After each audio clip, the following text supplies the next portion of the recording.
Yeah, well, we've been talking about how men struggle to go up to women and talk to them. Like, there's like a huge thing at the moment where like half of men are too scared to make the first move for a woman out of fear of being harassed or put down or labeled as creepy. And the women will often say, like, they're like, oh, guys don't come up and talk to me. Yeah, but they're so scared to make that first move. So then it either forces the women to make the first move, or no one makes any move, so then everyone's just kind of left in limbo. And then the people that do make the first move are the ones who are overconfident and, you know, send the inappropriate photos. They send, you know, out of context messages or things that are come across as creepy. So then when the guys actually do finally make that first move, the girls in their head have just had 3 or 4 dick pics come their way, and they're like, this guy is just another dick pic dude, and he's like, no, I'm genuinely asking you out. And then it's just like it falls apart from there. So but I mean, but you think about it, like we're talking about statistics here, so it's like it actually makes it really easy for guys to separate themselves. Yeah, no. Like, but yet they're so scared. As well, it's like, we'll just go up and like be humiliated, have that, like we said, like have someone laugh at you, and then learn from it and be like, all right, well, I'm gonna try it again, but do it differently. Yeah, maybe. And then you're not the one that sends the dick pics, or you're not. Like, I was having this conversation with someone the other day. I was like, it's actually not that hard to compete because the guys that are out there are rubbish. Yeah, well, there you go.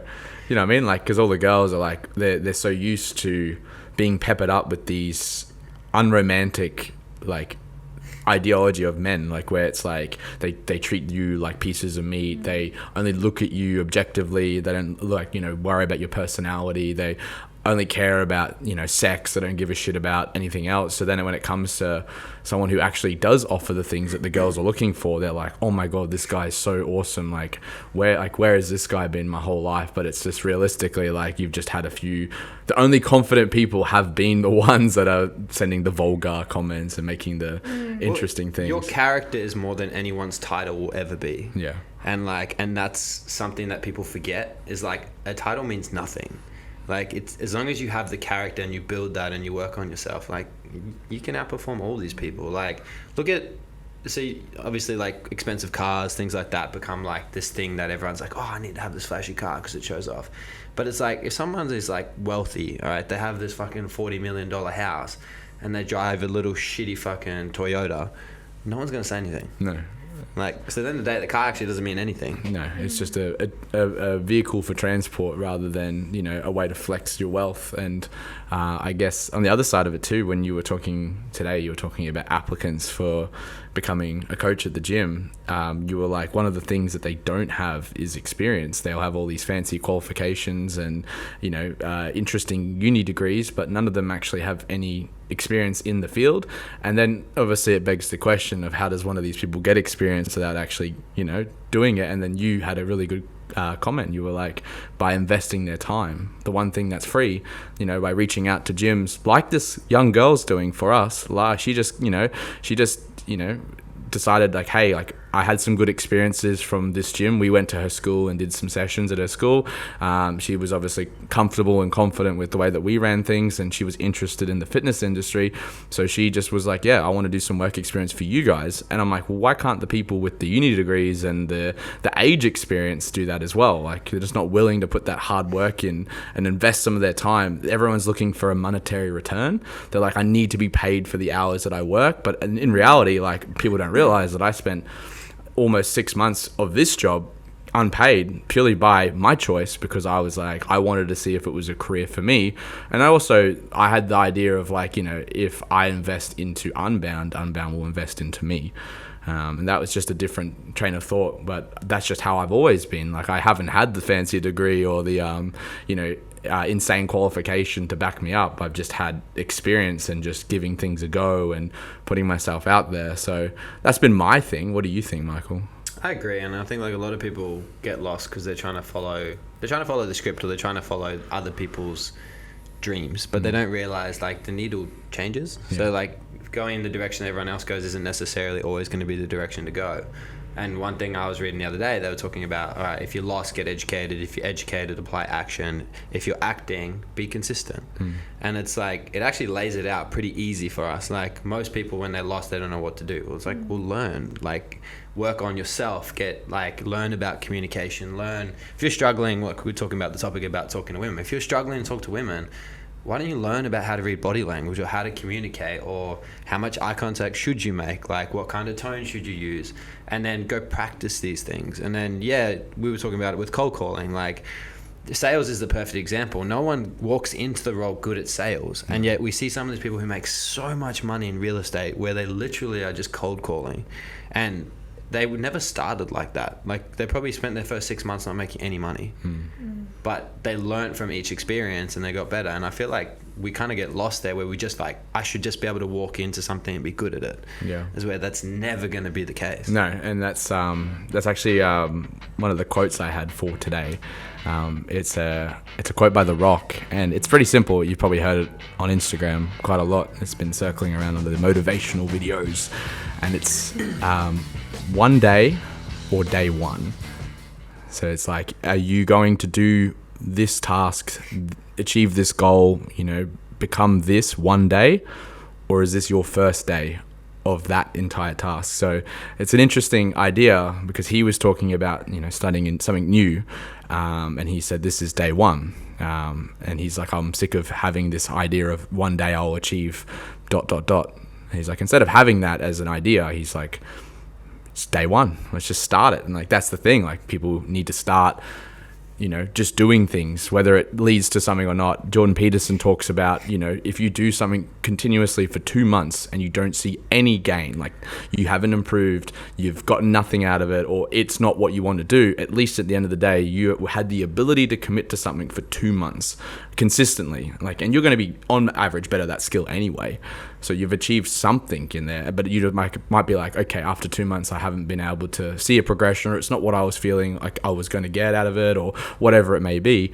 Then you can pivot, try something else for 2 months. Maybe you'll find something a little bit more exciting. So, yeah, exactly. And I mean, there's so much motivational stuff going around at the moment, and I don't know why everyone's latching onto it. Obviously, everyone's struggling, and they want to try and use other people's internal dialogue or experiences to give them a bit of drive to make a decision. But like an issue we're running into here at the gym is we get a lot of people going to other gyms because they're like, oh, it's just too intimidating, people are too fit. As where it's like, well, how did we get to this point where it was like, where did we go wrong? Where it was like, I don't want to be around the person who's smarter, I'm going to go hang out with the person who's not as smart. Like your progress is so much slower when you do that, where when you hang around, like you sit in a room, all right, and you are in a room with a high performer, and we were talking about this today. What do you think's going to happen? You're going to improve. You're going to start to mimic their behaviors, and you're going to be better. Yeah, it's going to be uncomfortable, and they're going to make you realize like, oh shit, I don't turn up to work half an hour earlier. I don't have my stuff done. I'm not good to go by 7 o'clock. Like we were talking to Byron about it, and Byron's like, some of these guys at work, like it's like, all right, 7 o'clock start. They only turn up at 7. He's like, and he's running his own business, and he's like, I would be there at 6:30, and I would be going at 7 o'clock. And then these people wonder why like nothing's getting done. Yeah. And it's like they're just not doing the little bit of extra work. It's like me waking up 20 minutes early to be at my work like an hour early. Yeah, and it's in my head it's the concept where it's like, all right, so like someone's got the life raft, all right, so someone's coming in and they're going to pull everyone out of the water, but instead of like taking that rope and now climbing up with this person who's actually like okay and successful, and they're just trying to pull the person in, where it's like, it's that tall poppy syndrome that you hear about, where it's like, nah, you can't be around that, as where it's like, it's right there for you. Yeah. Like it's easy to be around. Like you think about it, if you're around someone that's happy, what happens? You become inadvertently happy. Yeah. They're going to help you. You're generally going to, if someone smiles at you, it's hard not to smile back. Yeah. Like, so if you're around these people who are doing better or like further ahead in life, like that's exactly where you want to be. Yeah. Like if you have access to that, grab onto it and try and follow them, because you're going to jump everyone else. And it works the other way around too. That statistic you're talking about, if you are within 25 feet of a poor performer or someone who's negative or someone who doesn't have a good mindset or brings people down, you're inherently going to be a poor performer. Like you're going to reduce your performance by 30%. purely because you're just around that person, and that's just the importance of environment. You look at, Chinese weightlifting team, like they get the best of the best genetics, they put them in the best of the best environment, and they're surrounded by superstars. Like that's why they all get so good, because they're surrounded by people who are also superstars. So superstars make more superstars, and it's the whole idea of like the youngest sibling normally becomes the most intelligent because they're surrounded by older siblings who've already learned, and they can use their mistakes as an ability to progress faster. But people, like you said, just don't want to latch onto that for whatever reason. Fear of failure, lack of confidence, maybe lack of self-esteem. I don't think that. I think it's just we've lost the ability to work hard. Yeah. Oh, well, that's that too. Every conversation I've had, everyone has the same 24 hours. Some people just do more with it. Yeah.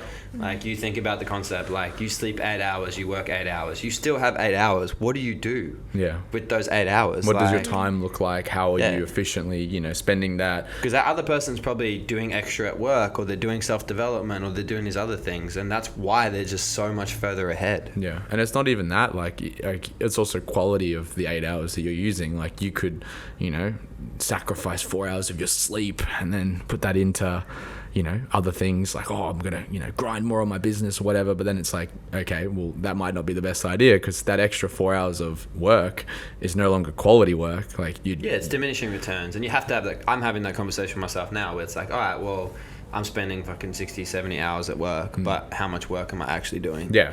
And it's like, okay, I need to try and balance that, make sure I understand where I'm more productive. So you're still looking to optimize things. Yeah, and I've called myself out for that too, like just being here too long, and then like the words on the computer start merging, my ideas get harder to think about, things start being distracting, and like it's hard to understand or focus, and then I'm like, okay, maybe it's time to go, or maybe it's time to train, maybe it's time to move away from the computer or from like the pad. picking up a guitar or something. And you look at fitness, like we often joke about some of the guys that do the Mayhem programming stuff like that, and they're probably in that boat too with their training. Like you can fall into that with work, you can fall into that with hobbies, you can fall into that with anything, like relationships as well. Like you might go, okay, quality time, but you're spending so much time together, the same thing that's not really quality anymore. Like you're almost overdoing it. And we see that with a lot of these top athletes, where it's like, man, they're literally doing 5 or 6 hours of training, and it's like, how much of that is actually quality work, and could you be doing something better with your time? Probably. Yeah, and we always see it all the time, like people spending 2-3 hours in the open gym area doing their individualized program, and it's like the people who are in the class doing the 1 hour of training, 20 minutes of skills or mobility after class are progressing faster because they're in an environment with people who are also looking at progressing. There's people by themselves, unless they're that 1% who can perform alone, which there are people out there who can. Actually, I believe that Tamara is actually one of them who has the ability to, who's better off alone than she is with other people. Kind of like the Matt Fraser fever, where like he was just so good alone because, he was pushing the needle, he was doing the things, he had that mindset, that ability, the David Goggins idea. But for the majority of people, like that's just not a reality. Like you need other people. We are a community animal for a reason, and leeching off other people's success is actually a good way to progress in your training, in your eating, your sleep. Like everyone's talking about getting 8 hours of sleep, and you're like, oh shit, I'm only getting 6. Like you're gonna want to get 8 now. Like oh wait, that's why they're moving further than me. How do I move the needle like them? Let's just copy what they're doing well, and you'll move the needle too. And speaking of moving the needle, we're gonna move the needle into our topic of the day, episode 36. Today's episode, we're going to talk about deformity or abnormality. So 2 little things, and I've got a bit of a thing about BDD, which is what our main topic is going to be about. BDD stands for body dysmorphic disorder, and this is what the dictionary version or dictionary definition of BDD stands for. So it's a mental illness involving obsessive focus on a perceived flaw in appearance. So the flaw itself can be minor or imagined, but the person may spend hours or days trying to fix it through cosmetic procedures or excessive exercise. The person with the condition may frequently examine their appearance in the mirror, compare their appearance to others, and that they might think that they perceive that the other person has a better version or better appearance than they do. They will avoid social situations or photos, and further symptoms include extremely preoccupied with a perceived flaw on their appearance that others can't see, or they can't, or it's very minor. So like that, something that isn't very visible, but like they know it's there, and they think everyone's looking at that one particular flaw. They have a strong belief that they're ugly, deformed, or fat. The belief that others take special notice of their appearance in a negative nature and they mock them, and engaging in fixing behaviors based on a perceived flaw. So they check the mirror, they groom excessively, and they pick at their own skin. So this perceived flaw, they can look at trying to mask it or get rid of it through makeup. Things like styling their clothes in a certain way or wearing excessive amounts of clothes. We saw it during COVID. People took out their super for procedures. Procedures. Exactly. Obviously, comparison to others, frequently seeking reassurance or creating fishing comments to get that reassurance. Perfectionist tendencies, seeking cosmetic procedures, and avoiding social situations. So there are a couple of things that overlapped there, but the main ones being they're preoccupied with a perceived flaw in their appearance that others can't see, or that is minor. So yeah, and the main thing I think for everyone, so like that's a lot in terms of the definition, and listening to that, I can put myself in that category. Yeah. So you can quite easily label yourself as that. But I think we need to understand that it depends on how much power we give these things. So for most of us, we don't fall into that category. We just have, like the same way you're happy, you're sad, you're going to have good days, you're going to have bad days. Comparison is just something that's always going to be there. It's just a feeling. But it is how much power we give that. When Tyler's talking about this, he's talking about it's their constant. That's their normal. So for anyone listening, just be careful not to be like, oh yeah, that's me. If it is something that just happens every now and again, because that's normal. You see some of the most successful people talk about it and they're the same. Like they'd be like, oh yeah, I feel like that from time to time. I feel lonely. You look at Justin Bieber, he went through that stuff. Like everyone goes through that from time to time. It's just whether it's your constant. Yeah. And like you can't say that if you're human, you can't say that you haven't looked at yourself or been in a situation where you thought maybe you don't look the best, maybe looked at someone else and then looked back at yourself and thought, oh my god, why do I look like this and they look like that? Yeah, like that is completely normal. Comparison is the thief of all joy. That's always been the comment that people have always thrown around. But like Michael mentioned, like the irregularity of that for many of us is it's so like on and off. It's not a normal thing. It's 1 to 5% of the time. Yeah. When you're talking about someone who falls into this category, it's compulsive for them. Like that's their constant thought pattern is that it becomes obsessive. If you think about like there's a thing where it's like questions are the answers. So like a lot of those questions that they're asking are probably going to give them the answers as well. It's just trying to make it a more positive outcome. Yeah. And we've got Tamara on the podcast. She's already announced herself a few times with a couple of sly comments, but Tamara has come forward and said, openly that she has body dysmorphia and eating disorders, and she has struggled with that since she was 13. Now, Tamara, for you, what are some of the extreme diets, trends, strategies that you've exposed yourself to, and how are you able to overcome or at least begin the steps towards overcoming these type of things? Probably the most extreme I've gone was when I became vegan, because it became like a way for me to restrict myself from eating out, going out and eating with people. I can't eat this, I'm vegan, or just restricting myself in general at home. That was probably one of the most extreme things in regards to a diet that I did. But obviously when I was younger, I did things like, purging and, taking laxatives, again, missing meals, stuff like that, just eating plain foods, sticking to safe foods. Yeah. What do you think the impacts, some of those things, some of those extreme dieting trends or, veganism, what were some of the implications that came from doing those things, those extreme dieting, strategies? So like what effects did it have on your body? What effects? Yeah. Biggest effect, I lost my period for 2 years. I've only really just regained my period. That was probably one of the biggest effects. The ability to socialise, like hang out with friends and eat food. Like I couldn't do that. I was fearful of that. Really just those things, I think. Just losing my period and like eating in front of people, eating with people, just doing anything like that really affected me. I was lonely because, you know, I wouldn't go to social events. I wouldn't hang out with my friends. I'd just stay at home and avoid all that kind of stuff. Because it was easier, or because your choices allowed it to be an option. So because you chose to be vegan and you chose to, you know, purge and take laxatives, it was giving you the inability to go out as an excuse to avoid eating potentially food that might make, you know, a bit unhealthy, that might put on a little bit of weight, things like that. Yeah, because for me, like eating that unhealthy thing, like, you know, just like eating any normal food, like you go and eat a healthy meal but then you still go home and feel guilty, that would set me off and could often end with me binge eating and, you know, purging and like hiding myself from people. So since 13 you've been having, I guess, like issues with food and your own body. What are some of the things that you've been doing recently? Because you said you've regained your period. So what are some of the things you've done recently that have allowed you to take back control of your body, your mindset around food, and your ability to, you know, function like a normal female? I've reduced my training, so I'm not excessively training like I used to.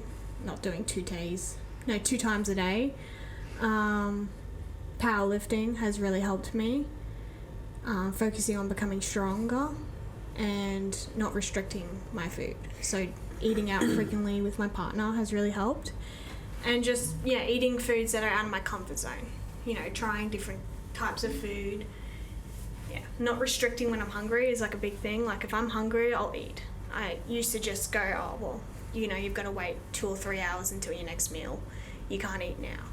Or, you know, it's past the time that you would eat. So if it was like, I don't know, 6 o'clock or 6:30 or something like that, I'd just be like, oh no, I've already eaten dinner, I can't eat any more food until the next day. Mm-hmm. Michael, you were Tamara's coach for, I'd say, about a year, maybe a bit longer than a year and a half. Close to 2 years. Now, Michael, funnily enough, Tamara and Michael were going through their own struggles and journeys at the same time. So there was an interesting coach-athlete environment. But from your perspective, Michael, what was some of the things that you saw Tamara, you know, do, some of the things that you were concerned about, and some of the ways that you were able to overcome, you know, some of her initial issues with her? Yeah, so a lot of it for her was under eating, overtraining, and becoming obsessive. So obsessive with whatever she did. So whether it was like, oh, I'm going to try CrossFit, then it was like, I'm all in, I'm going to go 4 hours a day. Or I want more. Or with food, it was like, okay, I'm going to cut. And we'd be like, okay, well, we're going to put your deficit at 10%. And it's like, nah, I want 30% or 40%. So it was like, there's positives there where it's like, okay, sweet, there's a lot of drive here to like achieve a goal, but how do we use it in a positive way and try and make it more of a slow burn rather than, okay, I'm going to burn the candle from both ends and then I'm just messed up. Like I can't tolerate this. I break, then it becomes extremely emotional. And I think that's where people fall into the trap where they're like, they just want things too quickly. And it's trying to be okay with the fact that it's like, I'm just going to head in this direction and I'm just going to do it slowly. And that's where most of us need to sit.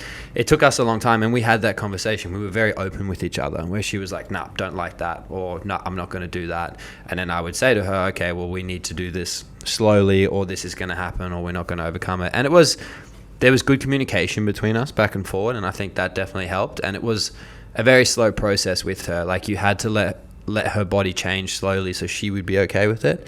And then the same with training. And it was like, okay, well, it became a lot about education for us. So everything we were doing was just trying to empower her by giving her more information and more knowledge around what was going on so that she didn't need me anymore. Because what's also her biggest strength was always going to be her biggest weakness, which is her own mind. And you can't control that. I can't control her thoughts. Only she can control that. So it was trying to guide her in a way where it was like she could realize that she had control and she could basically articulate things however she wanted to. Whatever direction she went in was up to her at the end of the day. Yeah. What about you, Tamara?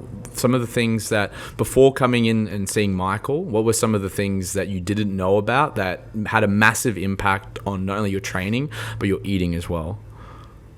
Eating more food in order to train. Like having that energy store to hold a long workout. I didn't understand eating more food. Like I just was constantly eating at a deficit. Like we talked about body dysmorphia, I had no idea that I was unhealthily skinny, even though everyone was telling me. It took like Michael repetitively telling me that like, this is not healthy, you need to eat more food, you need to do this. It was that kind of stuff that really...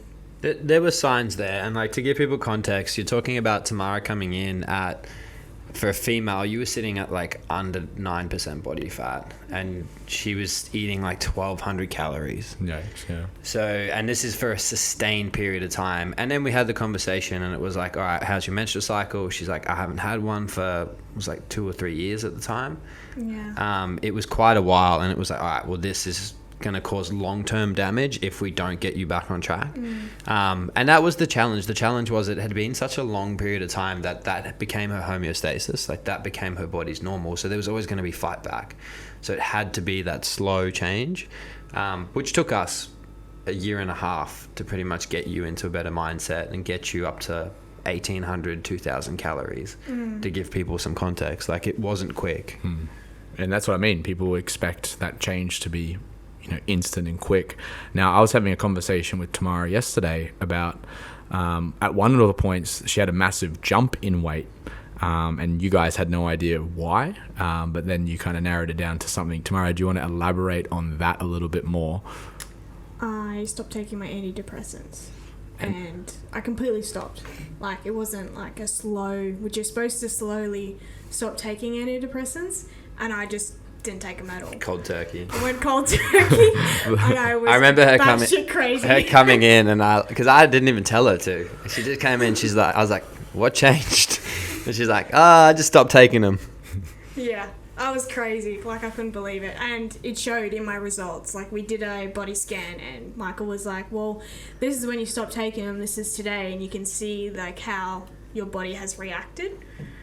And you could see that too with like her emotions and her mental state. Like there was breakthroughs. There was always little light windows, but at the same time it would be like back to the dark, and then it'd be back to light and back to dark, and mostly dark. Yeah, and it was one of those things, and it was like it was constant back and forward, but at least she had the support there to get through it. Yeah.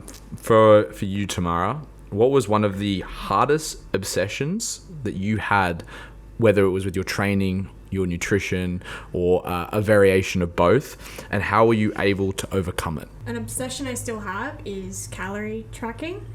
Like I'm very light with it, but I used to weigh it excessively. Like my vegetables, oils, everything had to be perfect. Like down to the very last grain of rice. Like if that grain of rice blew me over, I'd cut it in half. Like and it's funny because our conversation, we were just talking about empowering her with knowledge, and it was like I remember having the conversations where I'm like, these numbers are not 100% accurate. Like when they write food labeling, they have 20% room for error. I was like, so when it's 10 grams of protein, they're going to tell you it's 12 because they're allowed to, and they want you to buy it. And it's like, and it's the opposite with fats. They're going to be like, oh, this says it's 8 grams of fats. They're going to round it down, so you're more likely to be like, oh, look how low the fats are. Yeah. And it was, I remember watching her face, and she was like heartbroken. She's like, you know what? That day I went home and you put so much fear into me. I was so scared to eat after that because I was like, oh my God, like he's right. And it's like, but the point was like, we need to teach people to be adaptable because a lot of these things, there's so many variables that if you aren't adaptable, that's where you get unstuck. Yeah. You don't know how to pivot when things aren't going wrong, and your body is constantly giving you feedback when you train, when you eat, when you sleep. And if you're adaptable, you're aware, you're empowered by actually understanding what's going on, like it's very easy to just pivot when you need to. Yeah. Like, okay, a bit of off topic, but I went and had a shower yesterday and I had veins where I don't normally have veins. And I was like, oh shit, straight to Woolies, highest fat mints I could buy. I was like avocado in my food. But it's like just paying attention to those things and being like, okay, I'm a bit leaner than I want to be, like, or I'm not as fit as I want to be, and just pivoting. Like, it's okay to pivot. Yeah, and I guess, funnily enough, we're going to turn the question over to Michael now, because recently, like, as your training has been more dialed in, you've been eating better, sleep's probably better, you're working more reasonable hours. Like, one thing that has affected you is your inability to maintain or put on weight. What are for you some of the biggest struggles in that sense, some of the things that you've had to deal with, and how, like, I mean, you have just mentioned that you were looking for higher fat options and things like that, but how else have you been able to, you know, try and put yourself in the right direction, even like mentally and physically, when it comes to, you know, not losing too much weight, which would seem like the world's least biggest problem for most people. Like, oh, it must be so nice that he can just lose weight so easy. But then it's like, from the perspective of someone who wants to maintain size and wants to get bigger and get more muscle, like, it's devastating. It's so like, oh my God, I'm wasting away. Like, yeah, it's the opposite to what I'm trying to achieve, and that's the challenge. Like, so the issue I'm running into at the moment is I keep increasing my food. It's one, it's expensive, and then two, like, my problem is the more I eat, the more active I become. Like, I just end up fidgeting more, like, I end up training harder, I just don't sit still. Like, we were just talking about it before, like, we went to the coast on Sunday, and I couldn't sit down with everyone. Like we drove the whole way. That was enough sitting for me. I was like, I'm done. I was kicking the footy. I wanted to be on jet skis. We wanted to skimboard. Like, and then I got home. It was 4 o'clock, and I was like, all right, I'm going to the gym. And I was like, and I didn't sit down until like 9 o'clock. Oh my God. And I was like, and we were gone by like 6:45 in the morning. And that's like a normal day for me. Like, and that's what I'm finding is, like, the more I eat, the more active I am. And I almost need to strap myself to a chair and just be like, all right, just sit here. But even then, like, I feel like I would just blink to burn calories. Like, yeah, it's just, and that's my problem at the moment, is like the way my body responds to consuming more food is like, I just tend to run hotter or run more. Like, I mean, an issue I have at the moment, like I've always had, is I always run, my body temperature is like 2 degrees above normal, and it always has been, and that probably has something to do with it. Like, every time I go in and I go see the GP or stuff, they're like, oh, you're sick? I'm like, no. They're like, oh, well, your temperature's really high. I'm like, no, it's just always like that.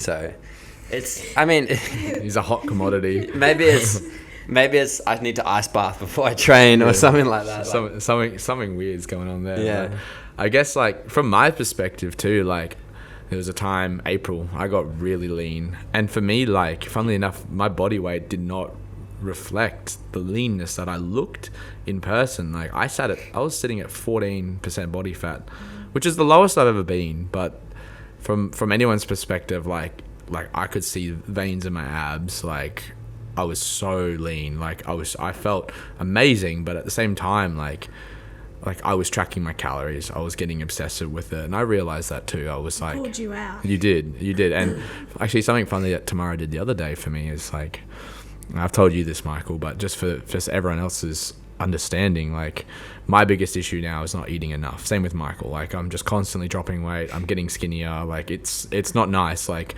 and I just went through, the Jack for June challenge, and I put on a decent amount of weight. I put on like 2 kilos of muscle, 1% of body fat, and I felt good. And then, like, I've just started increasing my cardio, preparing for Down Under, preparing for Unbound comp, and just the weight's just flying off because, like, I just added 1 extra cardio session, and that's it. That's like too much for my body. And then no matter how much food I eat, it's just not enough. So I got home one day, and I was making an ice cream first up. I've got these cool Ninja ice cream machines. It's the best investment I've ever had. And, you know, healthy ice cream, it's just protein, milk, like a bit of honey, nothing crazy, and then some added extras. And Tamara comes over with the peanut butter and just starts slapping tablespoons in. I'm like, what are you doing? And she's like, you need to eat more. You're getting too skinny. And then I was like, yes, ma'am. Like there was no argument with it, which was good. It held me. Big spoons, like 2 big tablespoons. silver spoons. But he held me accountable, you know. And that's cool, our culture. Like, the boys have been saying a few things too. Like, they're dropping comments where they're like, "Oh, you're looking skinny." I'm like, "Fuck this." It's like time to eat more. I made a joke the other week, and he walked behind the rig, and I was like, "I can't see you, Michael." Yeah, but like, even though it sucks in the moment, and people are like, "Oh, you're just bullying him. Like, stop being so mean It's to not Michael." bullying. It's just, but it's like, hey, like, you used to be thick, now you're less thick. Like, we've noticed like these things, and it's good because like maybe Michael at the time didn't realize it. When I assume you probably didn't like realize how skinny you were getting. You never do. Yeah. And I think the hard thing for me is like I've got stronger as well. So like I'm lifting more weight, like I'm fitter, and then so in my head I'm like, oh well, I can't be smaller. Yeah.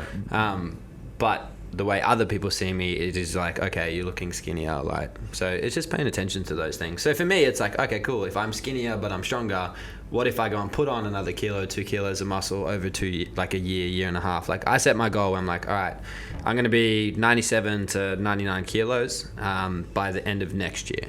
So it's like I've given myself like it's 18 months to get to where I want to get to. And it's like, I know I'm going to do it slowly and it's going to have to be consistent, but it's a cool challenge. Yeah, exactly. And speaking of strength, Tamara, with all of this stuff that you and Michael were doing, increasing body weight, looking at getting your period back, returning your body to homeostasis, what's natural homeostasis, you put on muscle, you put on weight, but now you're at a point where, you know, strength has improved, you're obviously feeling healthier, things like that. For you, looking at your strength and just your overall training, like what are some of the things that you've noticed positively that's come out of it, and how have you been able to move into your training sessions now with better fueling and, you know, a better mindset around food? I always make sure I eat before I train. That's one of the big things. What do you eat? Always have something, even if it's like a piece of fruit. You know, 30 minutes before it'd be generally a piece of fruit, or if it's like an hour and a half before, it's breakfast or lunch. And I always fuel myself after my training sessions. Going into powerlifting and eating more food, I was able to recover my knees. I had pretty bad tendonitis in both my knees.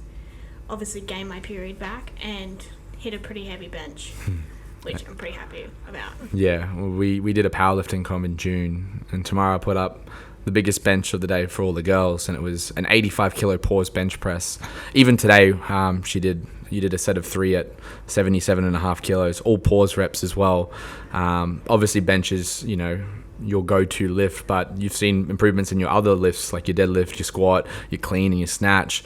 It was a funny story, and this is going to be blowing smoke up her ass, but we were going for just like, it was like a 5 overhead squats and an RP8, so you know, leaving 2 reps left in the tank, and she snatches the weight up.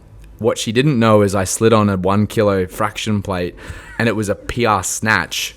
And then she overhead squatted it 5 times. And I was just sitting in the back with my mouth just wide open. Like could you imagine, Michael, like snatching 116 and then overhead squatting it 5 times? It'd be me snatching 118. Yeah. The equivalent, like the idea behind that is insane. And I remember but accidentally doing it. Yeah, she had no idea.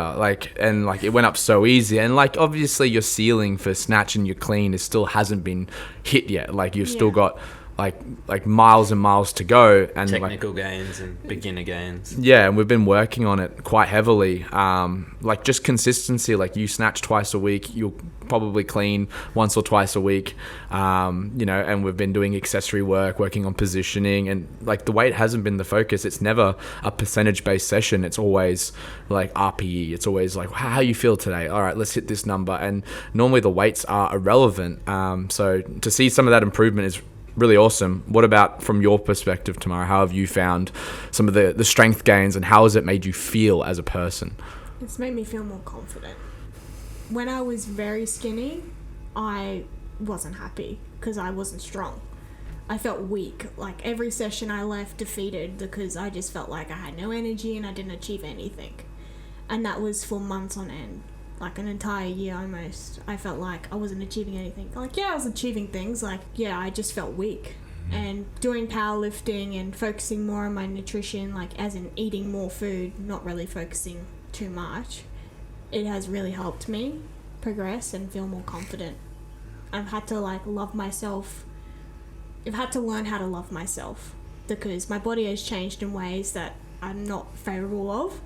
But I know that the way that my body is now is healthy, and that I can achieve more with this physique that I have now than what I could back then. What advice would you give to someone else struggling with body dysmorphia? Like, what are some of the things that, you know, you're still working on, but that you've implemented that have really worked for you?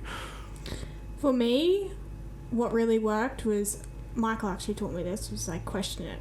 Like, if if you're afraid of something, just question it, try it out, see what happens. Like, eating more food, I was afraid of doing it. I was afraid of seeing the scales go up, and I just was like, I just need to challenge myself, and I just need to try it out. If it doesn't work, you can always just, dial it back a little bit. But that was like the one thing for me, was like, I just had to shut off everything that was going on in my head and just say, like, shut up, just do it, and just show up every day and do it. Exactly. Like, if you don't turn the door handle, you don't know what's on the other side. And that's the problem. People are so scared to turn the handle. As well, it's like, the handle goes both ways. Yeah. So if you don't like what's on the other side, you can always come back. And that actually feeds right into the 2-month thing that I was talking about with Jordan Peterson. Like, try something for 2 months, doesn't work, pivot, change, or simply the quote by The Rock, it's either one day or day one. Like, give something a go, try it out, stick to it. See if it works for you. If it doesn't, pivot, change to something else. But, every time you do give something a go, you build confidence inherently. Like you were saying with the sales calls, every sales call you make, you learn from it. Like, your objection handling becomes better. Oh, that didn't work. I tried to say this to someone and they, blew up at me. Like, okay, you learn from the mistakes, so then you improve every time. Then eventually things start to become smoother. Your success rate increases. Like, that applies to everything. Like, every time you snatch an empty bar, you get better at it. Even if it's incrementally, you don't even see it. Like, over a long period of time, your snatch becomes smoother. You can drop a little bit faster. You understand mechanics. You understand your technique and where your feet need to be. And it's like all these little elements, all these 1%ers add up, and they become something, truly amazing. And then, you just got to apply that to everything else. For you, Michael, any closing remarks about our subject today? You just need to remember, LeBron James, that he doesn't go and say to a kid who's on the basketball court 2 hours every day, what are you doing on the basketball court every day? The people who are going to try and pull you down, or they're going to give you the critiques, or they're going to be like, why are you doing this? Or why are you at the gym? Why are you doing that? A lot of it's coming from their insecurities. You're doing things that they probably wish they could do. They're not disciplined enough to do. And you need to remember that. If you have these people saying these things, you're probably heading in the right direction. And just be your biggest supporter. Back yourself. If you can do that, you'll be fine. Well, that's a good place to leave episode 36, our episode about body dysmorphia and deformality or abnormality. Otherwise, if you enjoyed this podcast, be sure to follow us at Unbound Athletic and check out a few of our previous episodes, and we will see you on episode 37.